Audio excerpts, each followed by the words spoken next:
Hi! Hello! నమస్తే. Welcome to auto wala updates. ఇప్పుడే మన ధనుష్ గారు నటించిన 'the extraordinary journey of a fakir' movie చూడడం జరిగింది. ఈ మూవీ 1 అవర్ 37 మినిట్స్ రన్ టైమ్‌తో అప్పుడెప్పుడో 2018లో అనుకుంటా అండి. అదే 'గ్రే మ్యాన్' రాకముందే ఈ మూవీ అయితే హాలీవుడ్ డెబ్యూట్‌గా చెప్పుకోవచ్చు మన ధనుష్ గారికి.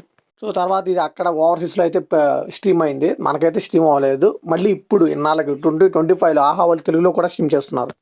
తెలుసుగా ఎక్కడ లేని సినిమాలన్నీ మన ఆహా! వాళ్ళకే దొరుకుతాయి. వెతికి మరీ రాడ్ సినిమాలే తీసుకొస్తారు. సో, లిటరల్లీ అండి ఈ మూవీకి వాళ్ళు పెట్టిన టైటిల్‌కి కూడా జస్టిఫికేషన్ ఇవ్వలేకపోయారు.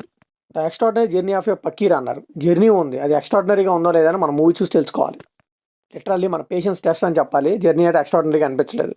సో, అన్నీ చాలా ఫాస్ట్‌గా జరిగిపోతుంటాయి. ఏంట్రా ఇంత రష్ ఎందుకు ఈ మూవీ అనిపిస్తది. అండ్ అలానే హీరో ఒక ప్లేస్‌కి వెళ్తాడు. తను వెళ్ళే పర్పస్ ఒకటి, అక్కడ జరిగేది ఒకటి. సో, కంప్లీట్‌గా వాళ్ళు వెళ్ళిన పాయింట్‌నయితే పక్కకు సైడ్ చేసేసి మిగతా అన్నెసెసరీగా అంత స్టఫ్ పెట్టారనిపించింది. అండ్ హీరో ఒక చోట నుంచి ఇంకో చోటకండి మన 'ధూమ్‌లో' మన 'హృతిక్ రోషన్' వెళ్ళిపోతాడు కదా! ఆ టైప్‌లో వెళ్ళిపోతుంటాడు చాలా ఈజీగా.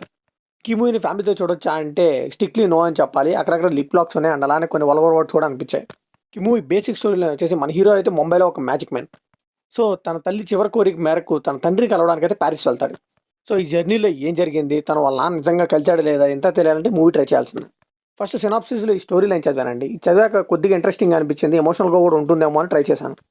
బట్ క్లైమాక్స్‌లో తప్పితే మిగతా మూవీ అంతా కూడా మదర్ సెంటిమెంట్ పెడతారండి. కొద్ది కూడా మనం ఫీల్ అవ్వం. అండ్ అలానే లవ్ స్టోరీ పెడతారు. అది కూడా కొద్ది కూడా ఫీల్ అవ్వం.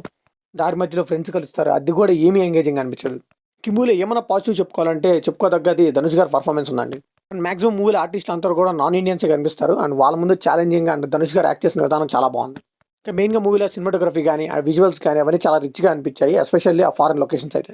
అండ్ అలానే మ్యూజిక్ కూడా బానే ఉందండి. హాలీవుడ్ మూవీలాగా అక్కడక్కడ బానే హై ఇచ్చింది. ఇంక ఈ మూవీలో అన్నెసెసరీగా బోరింగ్ సీన్స్ గాని, ఆ ఫ్లాట్ నరేషన్ గాని, అండ్ అలానే మెజిషియన్ పేరుతో ఓవర్ ద టాప్ సీన్స్ పెట్టడం కానీ, ఇవన్నీ మనల్నయితే చాలా గుర్తుచేస్తాయి.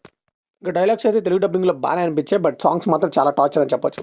ఫైనల్‌గా ఈ మూవీకి మనం ఇచ్చే వర్డిక్ట్ ఏంటంటే, ధనుష్ గారి డెబ్యూట్ హాలీవుడ్ మూవీ చూడాలంటే ఈ మూవీ ట్రై చేయండి. బట్ ఓన్లీ ధనుష్ గారి కోసం అయితే ట్రై చేయండండి. మిగతా ఏ యాస్పెక్ట్‌లో కూడా ఈ మూవీ బాగోదు. చెప్పాను కదా! జర్నీ ఉంది. అదైతే ఎక్స్ట్రార్డినరీ కాదు.